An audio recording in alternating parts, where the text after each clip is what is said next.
好的，欢迎回来 Guest 看一期少期的玩具评测视频。那么今天呢，我们来介绍内容是这个 Deluxe Zen Shouka Blasta， 没错，就是暴上战队奔奔者的强化形态变身道具。还是按惯例，我们先来快速看一下外装，正面、左边、右边、上面、下面、背面。那么外装介绍呢，就先到这里，我们就把它打开看本体表现如何吧。那么打开之后呢，里面就只有这么样一个玩具本体。想要看说明书的话呢，就扫包装上面的二维码，里面有一份详细的网络说明。先来看到本体外观哈，整体有涂装的地方，正面的红色、银色，枪口的金色，拉环的黄色，全部是涂装。所有的图案用的也是一个一印的涂装来进行还原，其他地方就都是塑料成型色了，甚至转到背面来，大家熟悉的这个偷胶还有螺丝钉孔洞外露一个没少。不过比较让人欣慰呢，就是这个银色涂装一直是涂到了后面，包括正面这个枪口也没有给你涂一半。电池舱盖在后面，里面已经帮你装好了2节 LR44的纽扣电池，卷条直接拔掉就可以玩。整把枪拿在手上呢，就是一个握把比较偏小的手枪的感觉，跟凯米召唤器放在一起大概是这么样一个感觉。我们直接来把它打开看一下玩法表现。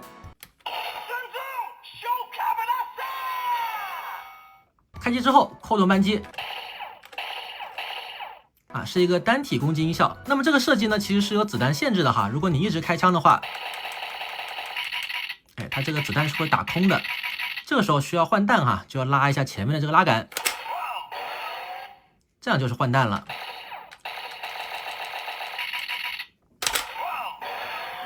然后长按扳机可以触发一个持续射击的音效。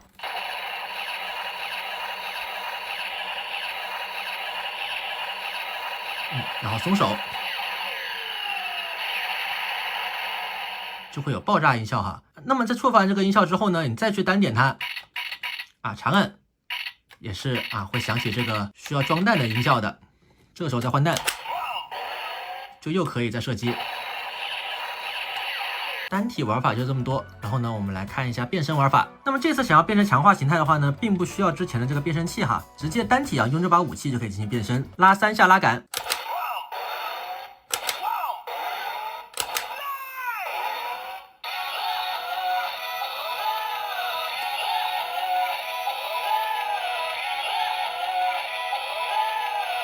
这个时候你扣动扳机还有再拉拉杆都是没有音效了，你需要拉动后面这个拉杆完成变身。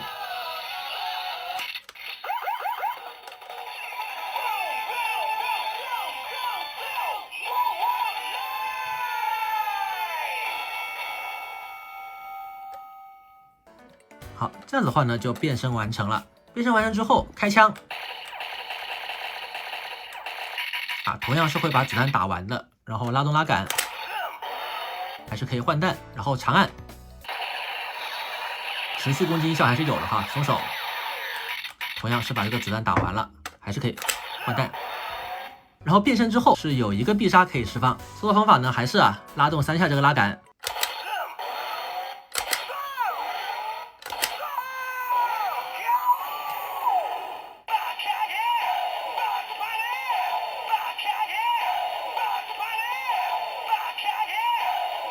这时候扣动扳机，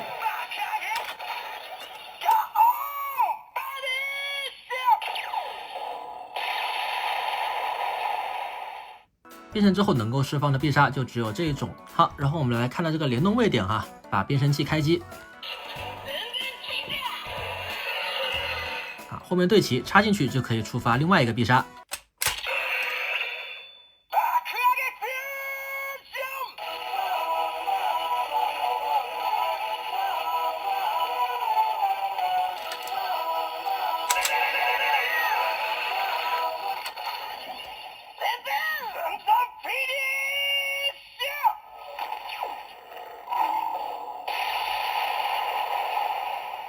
这样子就是联动必杀。那么在插着这个变身器的时候扣动扳机，这个音效会发生变化。长按没有特殊音效然后拉动前面的拉杆，可以再次启动一次必杀。拉后面的拉杆的话，没有特殊音效那么可能有朋友发现了你在变身前拉动拉杆和变身后拉动拉杆，你听到的这个音效都是不一样的。变身前，变身后，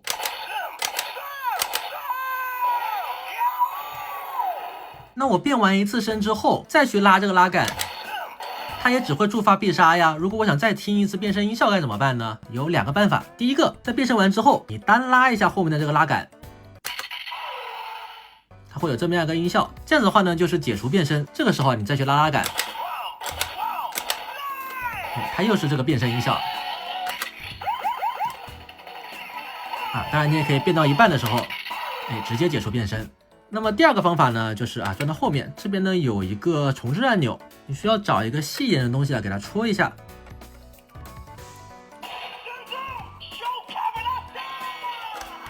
它就等于重新开机一次哈，等于说你把这个绝缘条插进去又拔出来了一次。然后就是它这个联动的问题。其实这个联动位点做的很凸，我们直接拿手戳下去。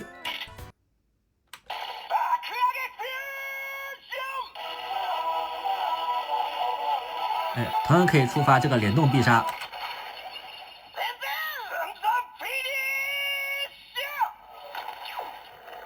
而且这个变身器的音效这个松本梨香的声音也是被收录在了枪这边，只有这一声是由变身器发出来的。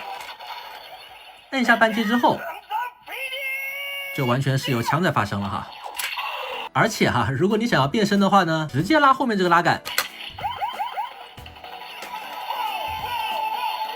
它也是可以变身的甚至我发现了一点它的这个凸起的联动位点和后面这个拉杆联动的是同一个开关。什么意思呢？我们刚才直接拉后面的拉杆变身了嘛，是不是？我们这次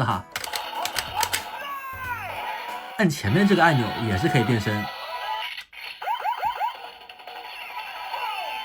这2个是同一个按钮也就是说如果你想放联动必杀，但是你又不想用手去戳这个位点，也不想用变身器去联动的时候你就可以直接拉着后面这个拉杆，它也是会识别到你插了这个东西进去的。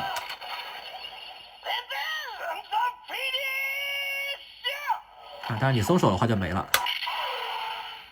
好，就是这么样一个感觉的玩具，整体玩起来的感觉跟这个变身器是差不太多的。其实并不一定需要严格按照剧中那个操作你随便拉一拉也是可以变身的。打在手上把玩的话呢，也算是把所有排列组合都用上了个人感觉呢，算是一个中规中矩的玩具接下来呢，就是看它在剧中的表现能不能给它收获一波粉丝了。不知道这款玩具1分到5分，大家能够给几分呢？好，那么如果喜欢这期视频的话呢，不要忘记3连关注。